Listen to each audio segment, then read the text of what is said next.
You may have heard of hyperbolic geometry, which is one of the classic non-Euclidean geometries. Unlike an Euclidean planar geometry, where the parallel postulate states that given a line and a point not on the line, there is a unique line through the given point that is parallel to the original line. In the hyperbolic plane, there are infinitely many such parallel lines. But what does the hyperbolic plane actually look like, and what are other interesting characteristics of hyperbolic geometry?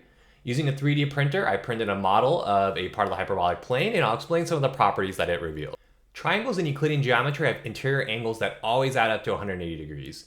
An important consequence of this is that if you take equilateral triangles of the same size, you can use them to tile the plane with 6 triangles glued together around any vertex. So I designed some triangles that snap together along the edges like this. If you want to try this on your own, I've provided the 3D models for printing in the description. A small portion of them, the tiling of the Euclidean plane, with 6 triangles around any vertex, looks something like this.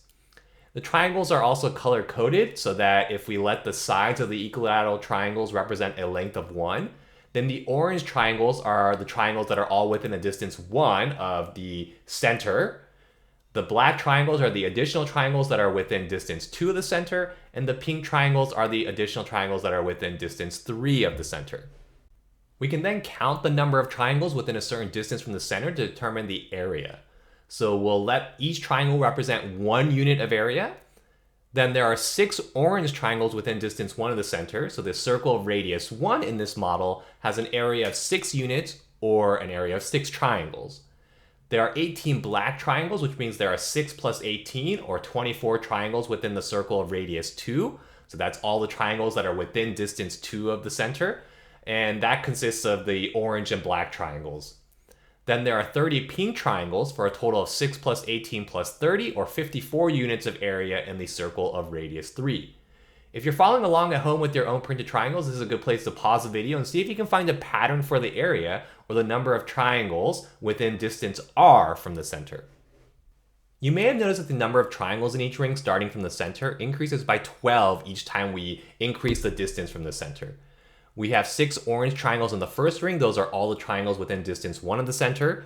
18 black triangles in the second ring. Those are the triangles with distance between 1 and 2 from the center. And 30 pink triangles in the third ring. If we were to go out to a fourth ring, we would have 42 triangles in that one. And the nth ring following this pattern will end up with 6 plus 12 times the quantity n minus 1, or 12n minus 6 triangles in it. If we add up the triangles in all of the rings up to radius n, the formula for the sum of the first n terms in an arithmetic sequence tells us that there are 6 times n squared triangles in total.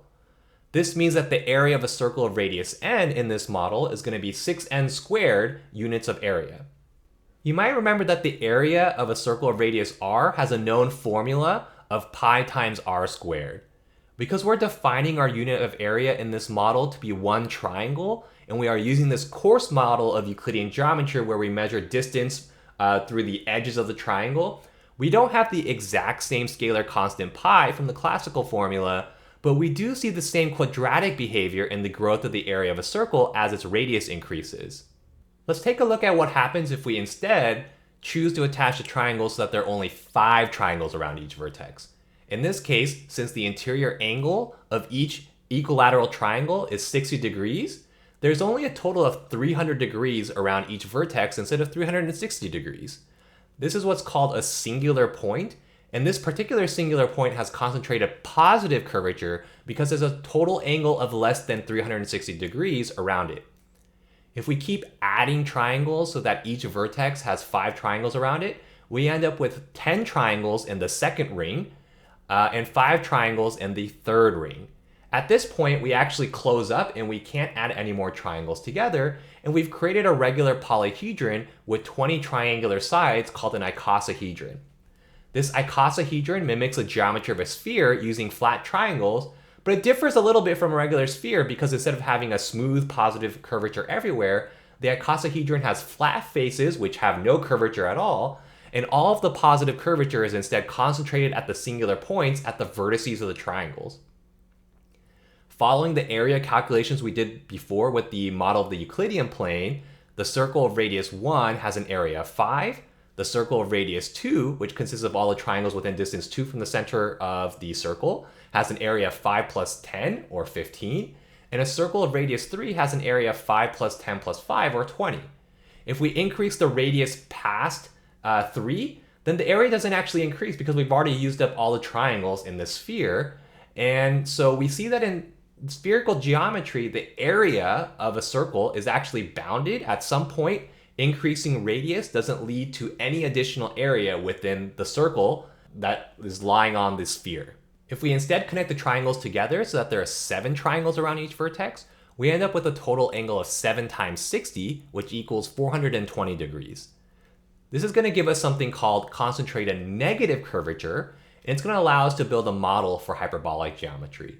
Of course, smooth hyperbolic geometry has negative curvature everywhere, just as smooth spherical geometry is characterized by having positive curvature everywhere. So this model, with triangles attached to each other, is going to have concentrated negative curvature at each vertex and give us an approximate model of hyperbolic geometry, just like the model with triangles connected with concentrated positive curvature gave us an approximate model of spherical geometry. So if you've printed out your own triangles, you can try building this model of hyperbolic geometry and see if you can see what happens to the area of a circle in hyperbolic geometry as we increase the radius or the distance from the center of that circle.